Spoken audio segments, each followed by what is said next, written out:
Hey, good morning and welcome to Mornings with Mike. It's Monday morning. I am thankful for you and for you being here. I appreciate you. So if you're new to this channel or if you're new to this show, each Monday morning, 7 o'clock, we get together, we have a discussion on some scripture. And so this morning, I'm going to dive right into that. Do me a favor, if you know of somebody that you think, hey, maybe they could use this, because we're going to be talking about Ecclesiastes chapter 2, verses 10 and 11 today, talking about the danger in too many pursuits. So I titled this, Don't Waste Your Life, right? Because if you're trying to accomplish everything, you end up often doing a little bit of this, a little bit of that, and then accomplish nothing of what is truly, truly important.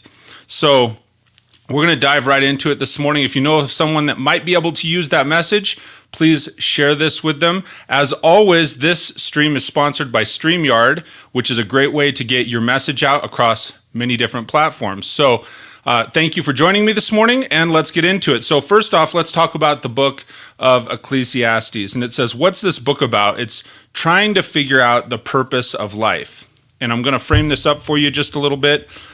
Who wrote this book in the Bible? Tradition says that King Solomon is probably who was the author near the end of his life. So there's some reflection in it. He's writing in this as we're talking today from the first person.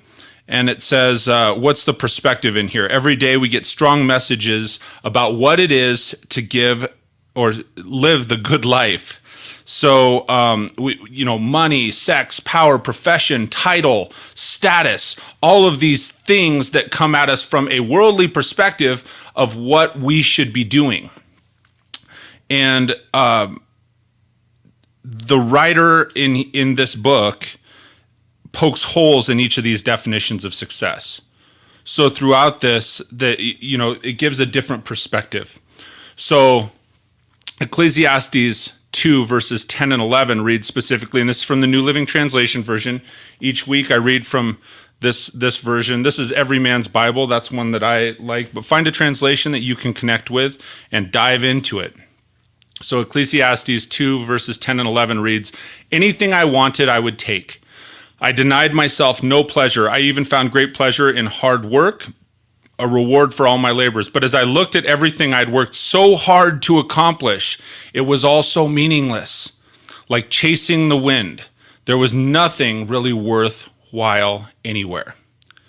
And so as he's reflecting on this, it's definitely some introspection as to, look, I've pursued all of these different things, all of these worldly pleasures, but there's so much that the ultimate receipt was so little of what it is that we want to receive. And here's the interesting thing. In society right now, there are so many options, right? There's so many things that we think we should be doing. We want to go over here. We want to pursue this thing because that's what we feel is going to light our soul on fire for a minute. And then it's like, well, no, I really like this because it gains me status. Oh, but I like this thing because I have an opportunity to make more money. And so we're headed all these different directions. And I get it. FOMO, right? Fear of missing out. That's a real thing. And the risk we run with that is that our focus is likely to fade. So understand, when we pursue all of these individual worldly goals, we go after all the things, right? We're always doing all the things. And we go after all this stuff that we desire. You can often die in the struggle with accomplishing none of them.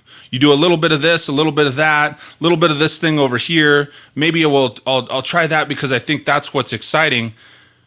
But oftentimes we have all these unrelated goals. They don't complement each other, and it's just a vain attempt to satisfy ourselves in the moment.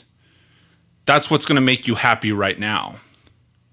You know, I've said several times on this show, I've said over the past several weeks, when you're questioning something, take the time to pray. Be still and pray to God. Communicate with him. You know, when King Solomon was writing this portion, he had already achieved so much success in his life. One would think that he was happy and satisfied. But he's writing here even that he still felt empty inside. And we know people like that, right? We know people that from the outside, we go, man, they've done so much stuff. Gosh, their whole life has to be perfect. But then often when in communication with them, we'll have a direct one-on-one, maybe meaningful communication. They'll reveal to us, yeah, but this thing is missing, right? I feel like there's just something that's left unfinished because I've had all these different pursuits that I missed this thing. We've all heard that saying, right? Master of all trades, or excuse me, jack of all trades, master of none. Messed that one up. Jack of all trades, master of none, because we're trying all these things, or there's people that are trying all these things. Or the old, it's an axiom that says, if you chase two rabbits, you end up catching none. Right? So what I did this morning, I wrote down 5 things so that I could remind myself and stay in order that you can ask yourself when you're making decisions, when you're in the pursuit of, is this something I should be taking on? So again, I'm going to read Ecclesiastes 2, verses 10 and 11, which says, anything I wanted, I would take. I denied myself no pleasure. I even found great pleasure in hard work, a reward for all my labors. But as I looked at everything I worked so hard to accomplish, it was also meaningless, like chasing the wind. There was nothing really worthwhile anywhere. So I'm going to share this with you this morning, these 5, we'll call them questions that you could ask yourself when you're deciding, hey, I want to go in pursuit of this. Ask yourself these 5 questions and help to determine if that's really a direction you should be going right now or at all. So the first question you could say is, does this fit my priorities and character? Like, is that something that I know is going to be really important to me in the long term? And does it align with who I am? Right? The second thing is, do I know how to do this? And do I know how to do this well? And I understand there could be some argument with that because it does take time and commitment to learn how to do something well. But as you're pursuing something that is really valuable today, is that something that you want to pursue and learn to do well because it's a hobby, or is it something that is truly you should be chasing in your life? The third question is then, is there someone that can do this better than I can? Or could they help me grow into a position if that's something I really should be pursuing? Then this one is difficult. I did this exercise a few months ago in a men's program I've been involved with, and the instruction was to email out to at least 20 people around us about what it is that they believe our strengths are, what it is that they believe we should be pursuing. So this can be a tough question when you're getting ready to go after something, when you're getting ready to take on maybe a new role or something new, to ask somebody and say, what would someone else say to me about blank? What would someone else say to me about this thing? And sometimes they'll tell you, yeah, you should be doing that. Get some outside perspective as well. They should be saying, yeah, you should be going after that. At the same time, sometimes people will be like, what the heck are you thinking? Now, you have to be careful to discern, right, if that's something where they're really looking out for your best interest. But it is worth asking others. Because, again, I went through this exercise, asked 20 people, and it was amazing that I got many answers that coincided with each other, and it helped shift my perspective. And then the last question, because we are so overcommitted right now, many of us are overcommitted, the last question you might ask yourself is, do I genuinely have the time to take this thing on? Because we all want to commit the time. We all want to be good stewards. We all want to be helpful. We all, however you want to frame that up for yourself. But if you take a moment to step back, sometimes you have to say no.